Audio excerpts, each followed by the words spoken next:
Ես ակնկալում եմ, նաև լինելով համահեղինակ օրենքի, որով որ քննչական կոմիտեի նախագահը, հակակոռուպցիոն կոմիտեի նախագահը գալիս են ազգային ժողով եւ ներկայացնում են զեկույց ու պատասխանում падգամավորների հարցերը եւ որպես падգամավոր եւ նաև որպես քաղաքացի, այս հարցերը պետք է հասցեագրվեն։ Եթե չկա ողջամիտ բացատրություն այս ամեն ինչի, ինչու է կալանավորվածների թիվը Հայաստանի Հանրապետությունում ավելի մեծ, քան դատապարտվածների թիվը, այն դեպքում, երբ որ երկրներում, որոնք որ ուժեղ իրավակարգ ունեն եւ մենք ձգտում ենք դառնալ այդպիսի երկրներ, տրամագծորեն հակառակ պատկերն է, ես չգիտեմ էլ ինչ ասեմ։ Ասենք ոնց կարա, օրինակ Ֆրանսիայում այդ հարաբերակցությունը լինի 1-3-ի, Գերմանիայում 1-4-ի, Լեհաստանում 1-4-ի, իսկ մեր մոտ հակառակը 1-1-ը 1-ի։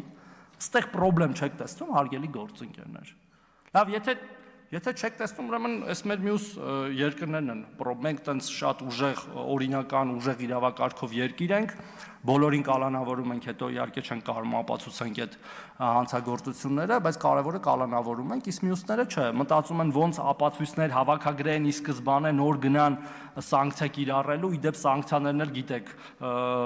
թույլից ավելի ուժեղ են, հետո դատարանին թույլ տան որոշել։ Իսկ կարող է մեր քննչական նախաքննական մարմիններն ու դատախազությունը իրանց վերապահում են